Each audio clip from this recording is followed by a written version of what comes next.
Welcome to Two Open Doors, the podcast that explores our power to open or close the doors of relationship with the important people in our lives. We hope you'll learn from and share your wisdom with our community. Thanks for joining us.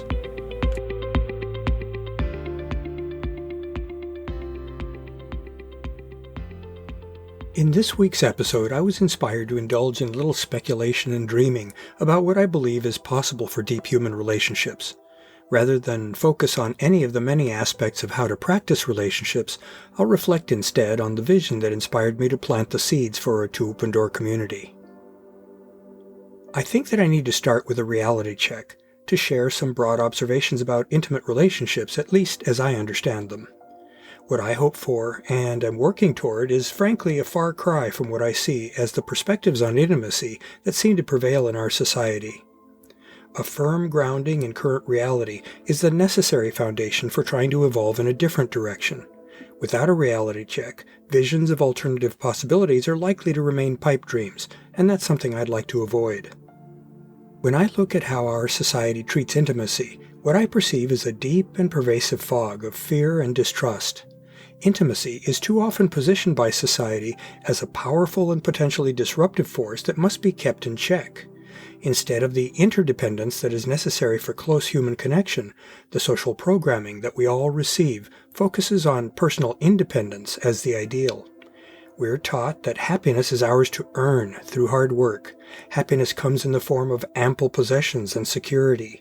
We're told that we must be strong to defend ourselves and our hard-won possessions from the many people around us who would seek to enhance themselves by capitalizing on our weaknesses. With regard to pleasure, we are brought up to be ambivalent toward it at best. We're told to indulge ourselves in physical pleasures because we deserve them.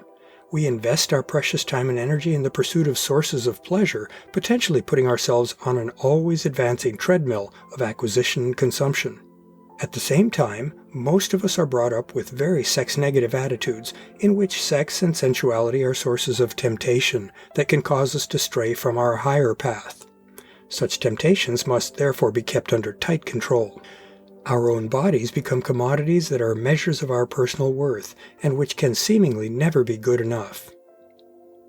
I believe that what all these bits of social programming do is give away much of our personal power and decision-making to others, who we effectively, though perhaps subliminally, place in judgment over us. Rather than learn to think for ourselves and thus choose our individual best path through life, we can succumb to playing out our life per the rulebooks supplied by others, such as churches or governments. We let the fear of imagined consequences create an insurmountable fence around our behavior and our aspirations. All of this undermines our personal agency, and it brings us down. I've just painted a pretty bleak picture of daily life in America, though of course that picture is somewhat exaggerated, by intent. Let's treat that as a glass-is-half-empty sort of backdrop against which we can contrast a much more positive and promising vision of how we can instead choose to live. One of the things I've concluded in recent years is that we actually have much more potential for self-determination than what we are taught to think we have.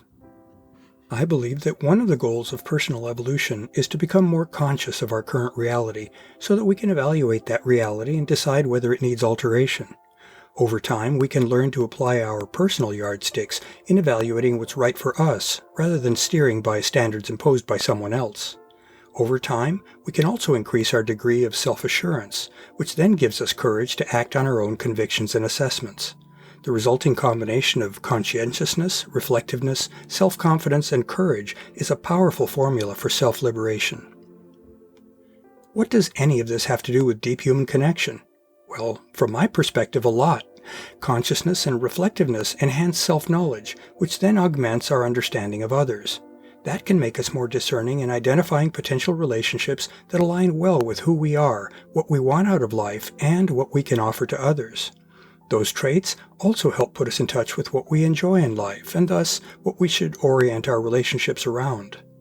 A clear and objective assessment of the importance of pleasure can help us embrace more pleasure in ways that are both healthy and deeply satisfying.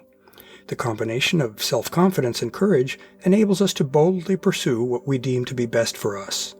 Those embodiments of true personal strength can be a compelling enticement to those we wish to invite into intimate connection with us. This brings us to the fun part of this episode, the part where I share a very personal vision of what I think is possible for deep human connections.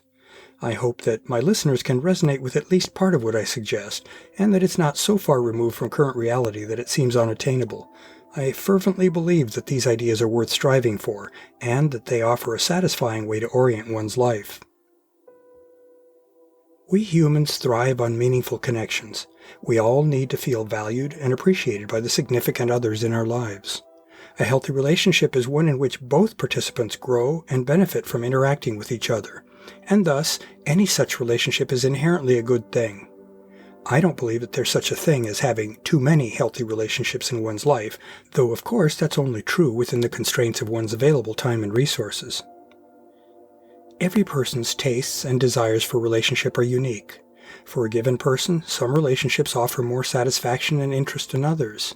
That means that finding meaningful deep relationships can be challenging. However, there are also a lot of fish in the ocean. Perhaps the best we can do is open ourselves to explore connections that draw us, while hoping that our prospective partners do the same. Then there's a reasonable likelihood that at least some of those connections will prove to be worthy of investment by both partners. That's saying yes to life. For that winnowing process to succeed, both partners need to know themselves and what they seek in life, and they need to be able to accurately perceive and understand their prospective partner. Both also need to be sufficiently in touch with their fears that they can discern what concerns over a partner are not warranted. That is, both partners need to be able and willing to make themselves vulnerable enough to allow for real connection with their partner. My hope is that there are a reasonable number of people who are able to approach relationship in this self-aware and self-determining way. That may be a fairly small portion of the overall population, but I believe that it exists, and I further believe that a larger number of people can learn to approach relationships in that way if they so choose. Those more informed and more thoughtful people have the ability to minimize, if not avoid, the many things that conspire to kill relationships in the cradle. Those who value and thrive in deep connection stand to greatly enrich their lives by finding and connecting with their kindred spirits. My goal for Two Open Doors is to make it a community where lovers of deep connection can find one another and can explore the possibilities for intimate relationships within a safe and supportive community. My challenge to all Two Open Doors members is to work toward making themselves the sort of people who can eagerly and courageously open themselves to deep connection.